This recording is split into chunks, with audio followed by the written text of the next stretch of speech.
उगने के लिए नमी चाहिए, उसके बाद में ना इसको किसी दवाई की ज़रूरत पड़ती है ना किसी पानी की। बिना पानी की तोरी हो सकती है। हाँ, सर ये क्या चीज़ है?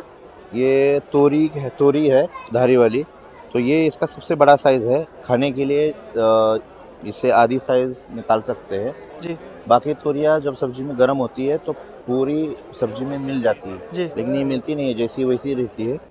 हमारे यहाँ ज्वार में ये, और दूसरा ये वाला ककड़ी? मराठी में उसको शेंदड़ कहते हैं, यहाँ शायद फुट कुकुम्बर कहते हैं। नहीं, हम ककड़ी बोलते हैं, जो काकड़िया। नहीं, वो पहले कड़वा होता है, जी। पकने के बाद उसका स्मेल बहुत अच्छा है, सुगंध आता है। अच्छा, खीरा ककड़ी बोल हाँ सकते हैं। हाँ, और वो भी बिना पानी का ही होता है। और ये भी 1 एकड़ ज्वार में 100 ग्राम उसका बीज डाल के 50 ग्राम इसका बीज डालते हैं मिक्स करके, जी। तो उससे उसका 5 टन तक उत्पादन आता है। 5 टन? 5 टन आता है जी और वो पर पीस 10 रुपए से लेकर 30 रुपए तक बिकता है हमारे यहाँ लोकल मार्केट में। जी उसको मराठी में उसको शेंदाड़ कहते हैं, जी। शेंदाड़। और ये वाला? और ये दोड़का है, मराठी में इसको दोड़का कहता है, वैसे तोरी है। तोरी है। और ये भी वैसे ही है, इसको सिर्फ उगने के लिए नमी चाहिए, उसके बाद में ना इसको किसी दवाई की ज़रूरत पड़ती है ना किसी पानी की। बिना पानी की तोरी हो सकती है। हाँ, ये होती है।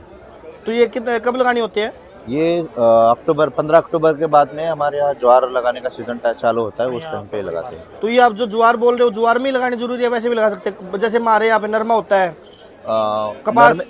कपास में भी लगा सकते हैं, दोनों, उसको भी लगा सकते हैं, इसको भी लगा सकते हैं। तो इससे होता है क्या है, जब ये बेल जमीन के ऊपर फैलता है ना, तो सूरज की रोशनी डायरेक्ट जमीन के ऊपर नहीं गिरती है, जी जिसके कारण जमीन में जो नमी है वो बनी रहती है। जी। और ये लगाने के बाद में 45 दिन में शुरू हो जाता है, वो लगाने के बाद 3 महीने में पूरा फसल खत्म हो जाती है। अच्छा। और ज्वार निकलती है 4 महीने बाद। जी। तो उस टाइम तक वो जमीन की नमी रखने के लिए वो तरीका है, एक साथ में 3 फसल और लेने का। बाद में मिक्स खाद होगी? बाद में तो वो ज्वार तो निकाल लेते हैं, जी चारे के लिए, उसका जो दाना जो है वो खाने के लिए काम आता है।